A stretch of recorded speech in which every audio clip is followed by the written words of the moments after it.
Hello student, मैं आपका फिर से स्वागत करता हूं एलन गाइड चैनल में। आज मैं आपको क्लास 8 का चैप्टर 18 पढ़ाने वाला हूं। चैप्टर का नाम है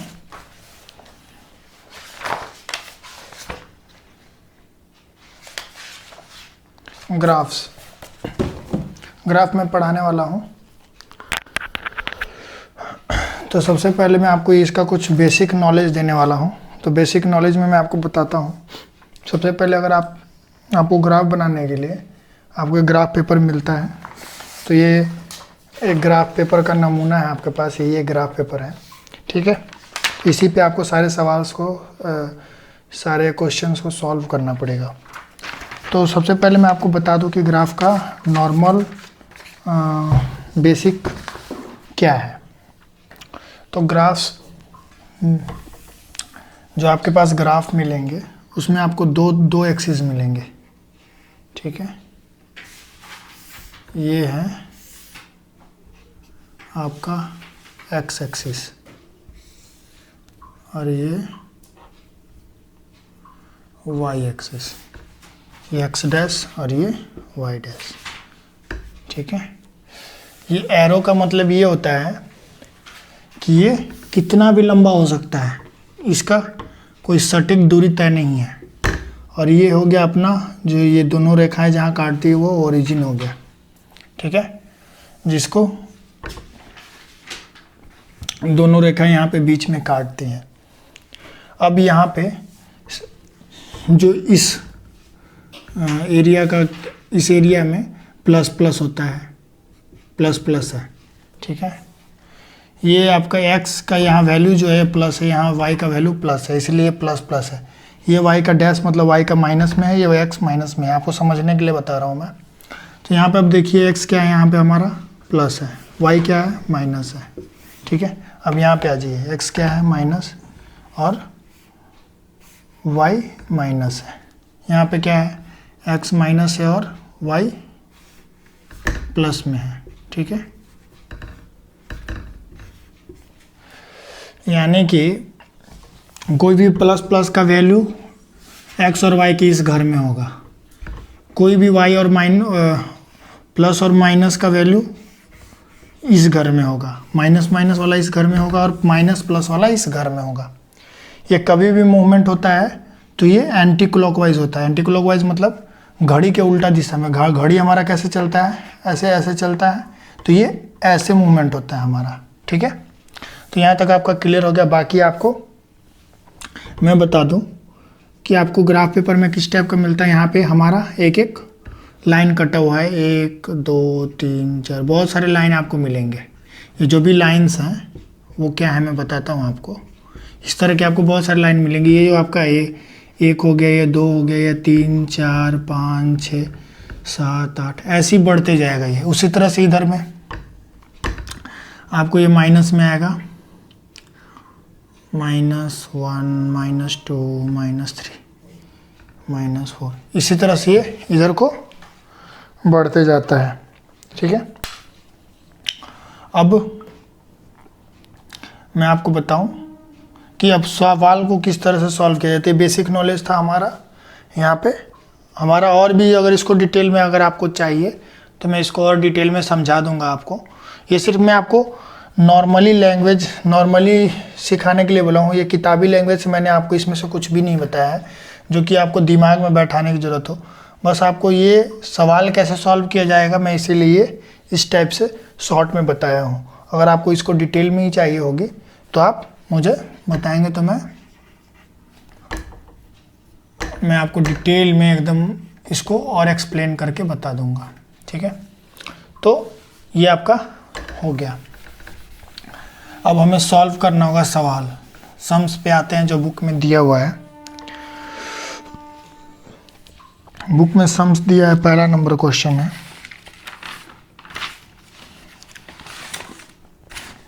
अंग्रेजी में सम दिया, for the graph paper beside we consider 1 unit is equal to ledger of 2 sides. मतलब 2 घरों को लेके हम एक काउंट करते हैं, ठीक है, दोनों तरफ से। तो let write the coordinates of the point. तो हमें पॉइंट्स का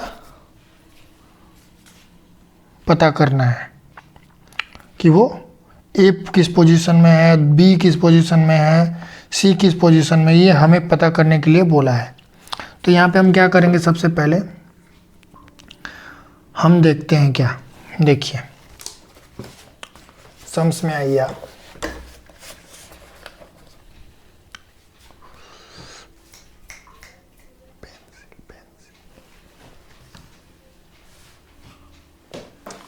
पेंसिल ले लेते हैं। तो जैसे कि आप यहाँ पे क्वेश्चन में देख सकते हैं, हमारे पास अंग्रेजी की बुक है यहाँ पे। हिंदी में क्वेश्चन क्या है, पास के लेखा चित्र कागज पर दोनों अक्ष बराबर क्षुद्रतम वर्गाकृत दो भुजाओं की लंबाई एक इकाई लेकर बिंदु को, दो भुजाओं की लंबाई को हम एक लेके चलेंगे, ठीक है। तो लेकर बिंदुओं को देखें और उनका स्थानांक बताएं, इसका पोजीशन हमें बताना है, सारे जितने भी हैं सबका हमें पोजीशन बताना है। तो यहाँ पे हम देख सकते हैं, सबसे पहले ए का हम पोजीशन देखते हैं। तो ए का जो पोजीशन है, ओरिजिन ये है हमारा, ठीक है। यहाँ से हम पोजीशन देखेंगे ए का, तो मतलब 1 2 यानी कि 2 को लेके हमको एक काउंट करना है, 1 और ये 2, यानी कि ए का जो है पोजीशन क्या है हमारा यहाँ पे। सबसे पहले ए का पोजीशन हमारा हो गया 1 नंबर सम है। ए का पोजीशन जो है हमारा, यानी कि ए का स्थानांक क्या हो जाएगा हमारा, हो जाएगा 2,0, ठीक है। उसी तरह से बी का स्थानांक क्या होगा, सेम आप देखिए आगे की तरफ बढ़ा है, यानी कि यहाँ पे आपका 5 हो जाएगा। जैसे देखिए 1, पेंसिल से दिखाता हूँ, ये 1, ये आपका 2 हो गया, ये 3 हो गया, ये 4 हो गया, ये 5 हो गया। तो यानी कि बी का क्या हो जाएगा पोजीशन 5,0, बी का स्थानांक हो जाएगा 5,0। उसी तरह से सी का क्या हो जाएगा, देखिए सी का, ये 2 को लेके एक काउंट करना हमारे, 1 2 3 4, यानी कि यहाँ पे क्या हो जाएगा सी का 0,4। 0 क्यों होगा, 0 यानी कि y का पोजीशन कोई चेंजेस नहीं हो रहा, ये पूरा अपने एक्सिस पे ही है, इसे एक्सिस भी बोलते हैं। ये x एक्सिस है और ये y एक्सिस है, ये हमारा जो है ये x एक्सिस है और ये हमारा y एक्सिस है। तो ये x एक्सिस से जब स्थान चेंज नहीं करेगा तो हमारा उसका वैल्यू 0 होगा। तो यहाँ पे हमारा y का कोई पोजीशन चेंज नहीं हो रहा है, जैसे यहाँ पे x का पोजीशन कोई चेंज नहीं होता, अपने एक्सिस पे ही था, इसलिए हमारा x का जो वैल्यू था वो बढ़ा था। यहाँ पे हमारा x का वैल्यू बढ़ा था पर y का कोई वैल्यू नहीं बढ़ा था, सेम टू सेम रह गया था। उसी तरह से यहाँ पे y का पोजीशन सेम है और y के लाइन में मूवमेंट, एक्सिस में मूवमेंट कर रहा है, लेकिन x का जो पोजीशन है ओरिजिन यानी कि ओरिजिन पे ही है, तो ये 0 होगा। उसी तरह से हम d का वैल्यू निकालेंगे। d का क्या है, देखिए d का भी सेम है, y पे मूवमेंट कर रहा है और x पे कोई मूवमेंट नहीं है, इसलिए हमारा क्या हो जाएगा, देखिए काउंट करते हैं, 1 2 3 4 5 6, यानी कि हमारा हो जाएगा 0,6। उसी तरह से ई का क्या पोजीशन होगा, इसमें स्थानांक क्या होगा, ई का पोजीशन सेम वही है, सेम आगे की तरफ, मतलब x इक्वल टू 0 होगा। y कितना है काउंट करते हैं, चलिए 1 2 3 4 5 6 7 8, यानी कि 8 है, ई इक्वल टू 8। अब f का क्या देखें, f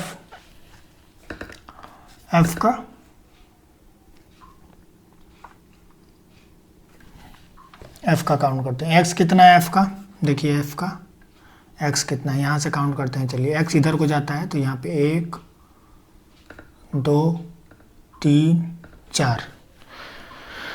f का जो x का वैल्यू कितना है 4 है और y का कितना है 1 2 4,2। ठीक है।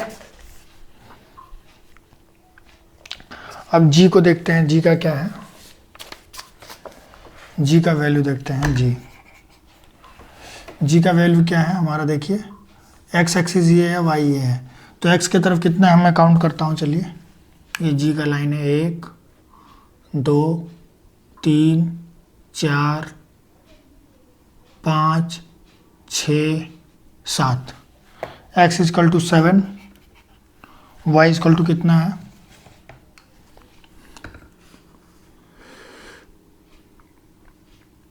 1 2 7,2। h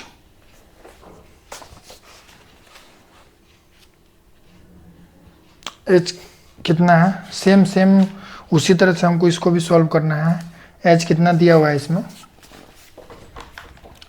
यहाँ पे पकड़ने में थोड़ा सा हाइट होने की वजह से थोड़ा सा कंटिन्यू पकड़ नहीं पा रहा हूँ मैं, इसीलिए मैं बार बार नीचे कर रहा हूँ।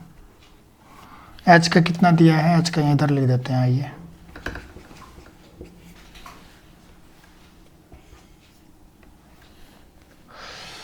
h का जो है यहाँ पे देखिए y तो 0 ही है क्योंकि सेमी लाइन में जा रहा है, y का कोई मूवमेंट नहीं है, सॉरी y का सेम मूवमेंट यानी कि 2 होगा क्योंकि यहाँ 2 मूवमेंट हुआ था सेम उसी लाइन में, इसलिए y इजकल टू 2 ही होगा। x इजकल टू काउंट कर लेते हैं, यहाँ तक हमारा 7 हुआ था तो ये हो गया आपका 8 9 और 10 10,2 हो गया। ठीक है। h के बाद i होगा, i का पोजीशन क्या है, देखिए x का मूवमेंट क्या है 1 और 2 2, y क्या है 1 2 3, y इजकल टू 3। अब j देखते हैं क्या है,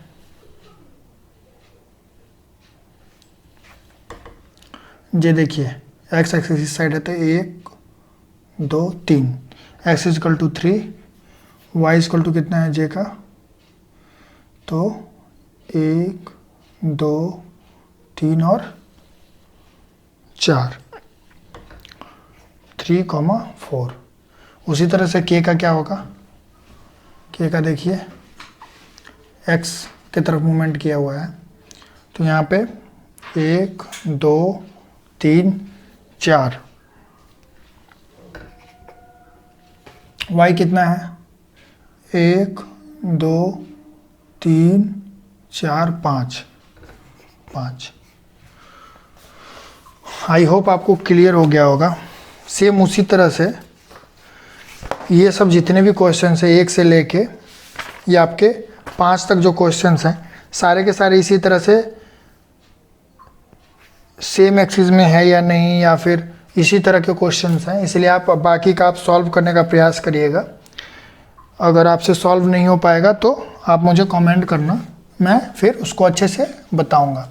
बाकी आपको मैं दोबारा 6 नंबर क्वेश्चन में लेके चलता हूं, क्योंकि एग्ज़ाम्स में ऐसा ही क्वेश्चन आता है। 6 से लेके जो 10 तक क्वेश्चन दिए हुए हैं इसी टाइप के क्वेश्चन आते हैं एग्ज़ाम में, मैक्सिमम देखा गया है। तो चलिए हम 6 नंबर क्वेश्चन की ओर चलते हैं। तो 6 नंबर के क्वेश्चन के लिए हमें ग्राफ पेपर की ज़रूरत होगी, तो हम ग्राफ पेपर को ले लेते हैं। ठीक है। वीडियो बहुत ज़्यादा लंबा हो जा रहा है, इस वजह से मैं जो ग्राफ का वर्क है वो आपको नेक्स्ट वीडियो में बता दूंगा। तो आज के लिए बस इतना ही रखते हैं। Okay, tata bye.